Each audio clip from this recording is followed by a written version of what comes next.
I'd have to say the Beatles, definitely number one. Bob Dylan, anyone really from the 60s or 70s. But there's some good guys around just now. There's a guy called Cameron Winter. He's a frontman for Geese, a band called Geese. That he's amazing.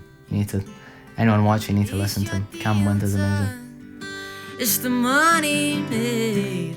It was just like, had a mate from school who I was really close with, and we were good mates, but then, as you do with schoolmates, you drift apart. And then I later found out that he was really into drugs and addicted to like some pretty hardcore drugs. And the song was sort of like an imaginary confrontation between me and my friend who's addicted to the drugs, and just like, why are you doing to yourself? Like, what's the reason for this? But obviously it's an imaginary confrontation. It's tough to do it in real life, do you know what I mean? So I thought I'd write a song about it, I guess. You tried your best to engineer an enemy. I really think of this song as just plain and simple acoustic track. A lot of the time when I write music, I can like have a rough idea like of what it should sound like. Does it have a full band, or does it have like an 80s synth in there, or like a harpsichord? But I didn't really have anything for this song. I just wrote it sort of really plain and simple on the guitar, and I just thought it was kind of nice just the way it is. I just hope that anyone who's listening to the music just feels something, whether it be happiness, sadness, anger, if you feel anger, I guess. Just feel something. The worst thing would be someone listening to the song and just feeling totally like numb from it, like feeling nothing from it. That would be the worst thing. As long as you feel anything from the music, that would, that means the world to me, really. It didn't actually come to me all in one go.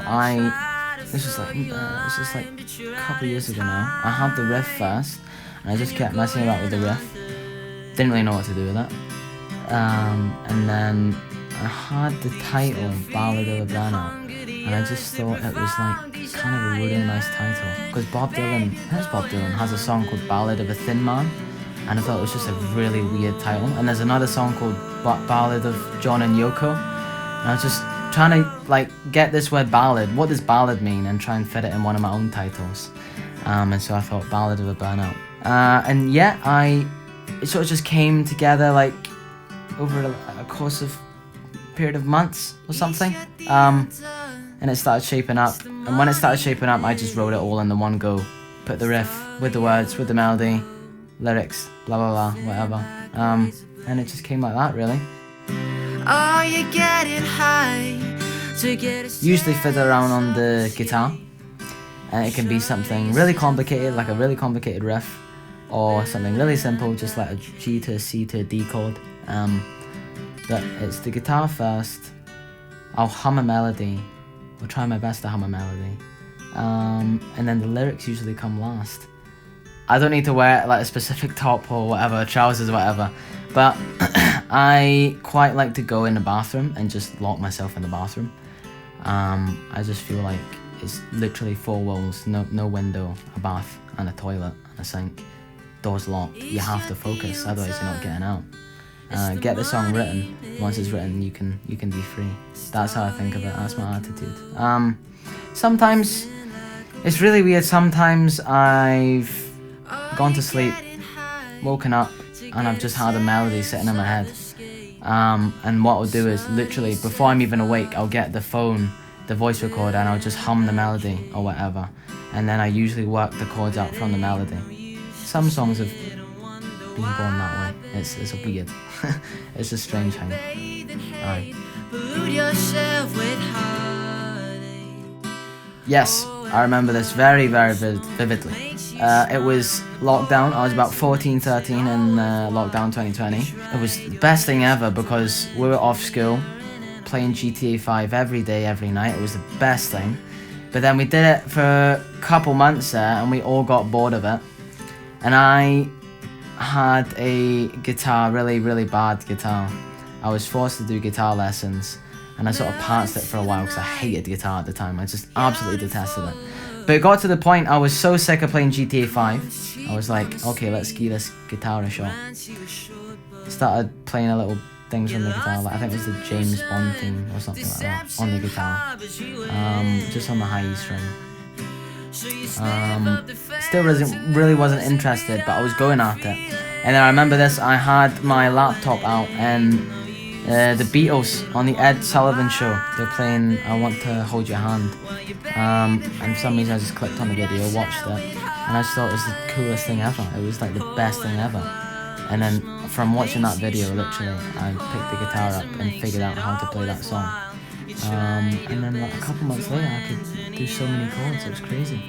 Progression was crazy. But yeah, that's how I got into music. Sorry.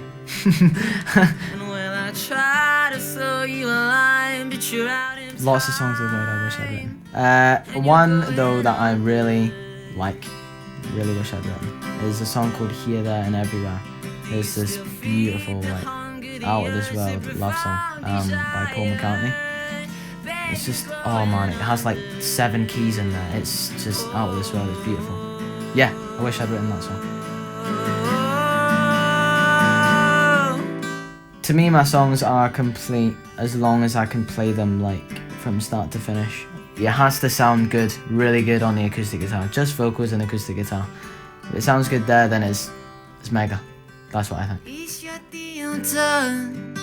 It's the money. Lyrics. Life.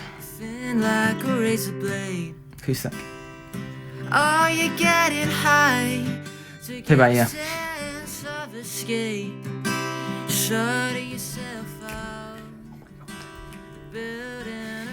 60s. Oh, it's tough, man. It was tough.